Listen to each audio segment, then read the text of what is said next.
आज हमारा देश इस सदी का सबसे बड़ा संकट से गुजर रही है। ये सहज ही है, इस वक्त हमारा मनोबल में कुछ कमी आ जाए,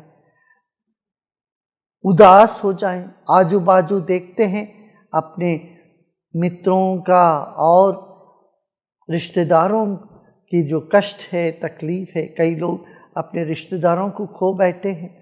इस परिस्थिति में ये साधारण बात है कि व्यक्ति टूट जाता है। अब हमको क्या करना चाहिए? ऐसी परिस्थिति है जहां मृत्यु का तांडव देख रहे हैं, जहां बीमारी बढ़ रही है, दुख और दर्द भरा हुआ आवाज चारों ओर से हमको सुनाई दे रही, तो हम क्या करें? इस वक्त हमको 4 चीजों पर ध्यान देना चाहिए। सबसे पहली बात यह है, हर व्यक्ति के भीतर हिम्मत नाम की चीज, धैर्य नाम की चीज कुदरत ने भरा हुआ है, ईश्वर ने हमको दिया है। यही समय है उस धैर्य को जगाना। जैसे अस्पताल में डॉक्टर पेशेंट को ट्रीट करते हैं और डॉक्टर तो ठीक होते तभी तो वो कर पाते हैं, ऐसे आप समझो एक एक व्यक्ति आज वैद्य बन गए हो। समझना, मानसिक रूप से, सामाजिक तौर से हम सबको हमारे ऊपर एक जिम्मेदारी है।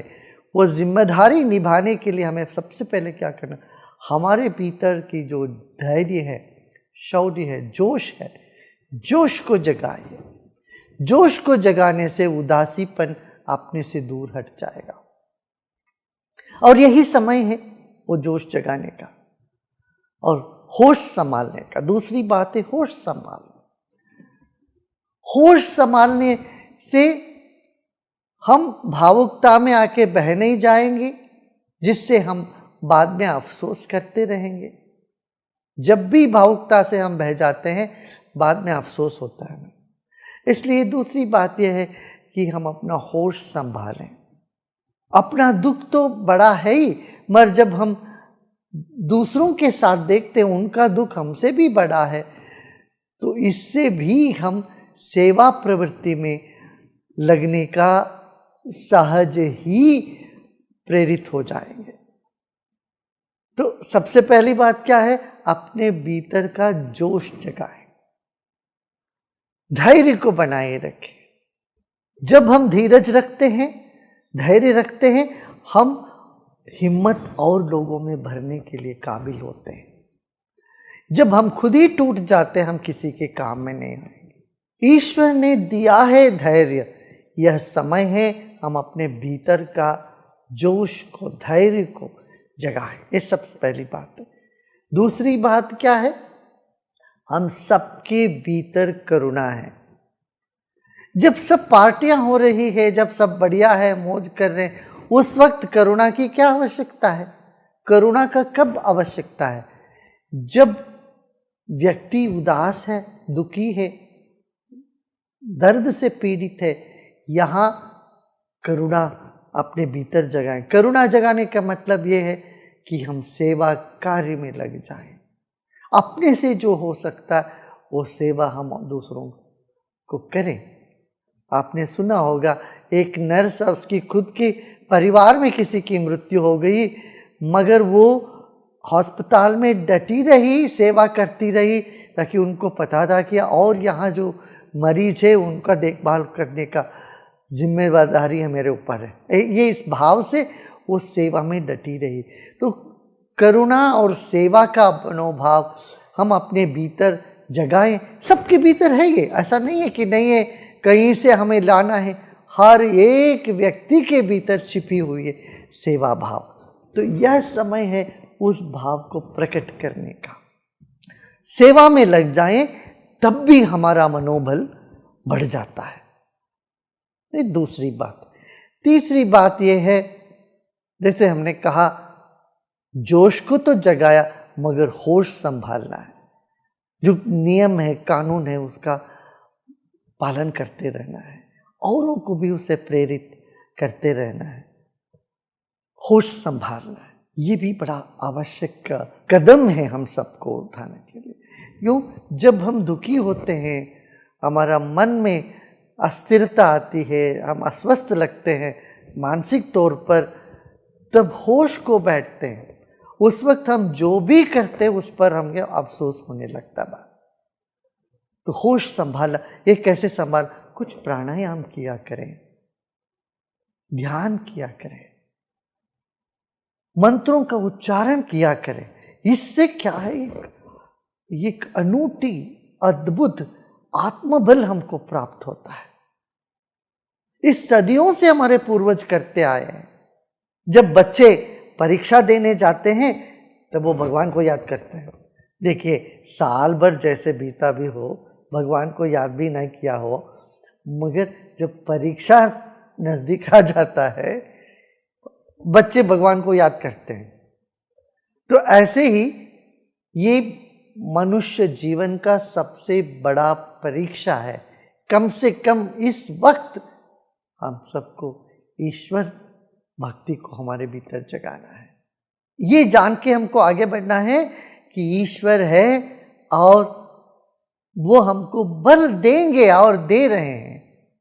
निर्बल के बलराम, हम ये बार बार कहते हैं। इस धारणा की परीक्षा है। अभी हम निर्बल है। ये वायरस जिसको हमने देखा भी नहीं, देख भी नहीं सकते हैं, उसके साथ लड़ना पड़ रहा है। हम अपना कमजोरी को, अपनी अशक्तता को इस वक्त इतना साफ साफ महसूस कर रहे हैं। कम से कम इस वक्त हमें ये भूलना नहीं चाहिए, निर्बल के बलराम। ये बात हम सब अनुभव कर रहे हैं, असहायता अनुभव कर रहे हैं। इस वक्त हमको याद करना पड़ेगा वही बात, निर्बल के बलराम। ईश्वर विश्वास हमको मानसिक तनाव से दूर रखता है। ठीक है ना? इन बातों पर यदि हम ध्यान देते हैं, दुख से हम बाहर आ सकते हैं। योग का उद्देश्य यही है, हेयम दुक्खम अनागतम। जो दुख कभी आ रही है, आया नहीं, उसको रोकना है, ये योग का है। और जो दुख आ गया उससे बाहर निकलने के लिए भी योग है। योग, प्राणायाम, ध्यान, इसको तो हमें जीवन में अपनाना चाहिए। और साथ ही साथ अपना भोजन पर ध्यान दें, सही सही भोजन करें, आयुर्वेदिक चीज़ों को अपना जीवन में उपयोग करें। हल्दी लीजिए, अमृत लीजिए, गुडुचि अमृत, यष्टि मधु। कोविड के बाद भी बहुत कमजोरियां होती है शरीर में। इस कमजोरी से बाहर आने के लिए भी हमें योग और आयुर्वेद का शरण में जाना पड़ेगा। जीवन में जितने भी कष्ट आए उन सब कष्ट से बाहर निकालने के लिए ईश्वर विश्वास हमको बल देगा, आत्मबल को बढ़ाएगा। अंत में एक बात, दिन भर नकारात्मक बातें सुनो मत, देखो मत। आप टेलीविजन के जरिए, माध्यम के जरिए, लोगों के जरिए बात क्या होती है, एक ही बात होती है, ये क्या बीमारी बीमारी बीमारी। नहीं, इससे हट के कुछ सकारात्मक बात करें, पॉजिटिव बातें करें। बातों से बढ़ जाती है समस्या, जो भी है। और बातें करते रहने से उसी के बारे में बढ़ता ही, बट वो कम नहीं होने वाला है। इसलिए नकारात्मक मानसिकता और नकारात्मक बातों से हमें बचना चाहिए। जितना कम हो सके उतना कम करना चाहिए इन बातों। और जो वातावरण जो बोझिल लगता है उसको हल्का करने की हर व्यक्ति कोशिश करे। ये निश्चित है हम अवश्य इस संकट से बाहर आएंगे और विजेता बन के आएंगे। जब भी कोई ताकत हमको दबाने की चेष्टा करे, हम और बलवान होके उसे निखरते आए हैं। इस बात को हम याद रखें। हाँ, याद है ना? अभी जोश जगाइए, अपने भीतर का हिम्मत जुटाइए। करुणा का अभिव्यक्ति का यही समय है। अपने भीतर की करुणा को अभिव्यक्त करें, ईश्वर विश्वास को जगाए, योग साधना और आयुर्वेद पर ध्यान दें, अपने स्वास्थ्य का ध्यान दें, औरों का भी भला के लिए आप जो भी कर सकते वो करने में तत्पर हो जाए। इतना करने से हमारी जो ये मानसिक नकारात्मक स्थिति बढ़ती जा रही है, इससे हम बच सकते हैं। ओम शांति।